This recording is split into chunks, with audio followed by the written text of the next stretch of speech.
صباح الفل. الجوتيك يا شباب، قلنا الجوتيك براند فنلندي. تعالى اوريك الابداع في السمارت ووتش يا صديقي. وهتاخد اعلى شاشه في الساعات طبعا اللي بتبقى اوريجينال، واعلى مقاومه ميه، وضمان 18 شهر. وتعالى بقى اوريك المواصفات.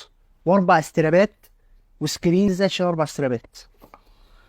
بص يا باشا، ده شكل الساعه بتجيلك. طبعا حاجه جامده جدا. هتيجي تطلع الساعه كده تلاقي في استراب تاني. والاوستيك اللي انا لابسه ده اللي هو فاجر جدا، حاجه مش موجوده. خفيف، وزنه لا يتعدى ال 10 جرام تقريبا. وده الديزاين بتاع الساعه. بالله عليك هات لي كل التفاصيل.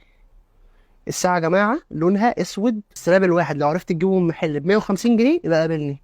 معاك اربع استرابات. بص كده ده المنيو من فوق. السيفت مود والمكالمات، وانت عايز تقفل الشاشه ممكن تخش في السيتنج كده بشكل سريع. بصوا الفونت واضح.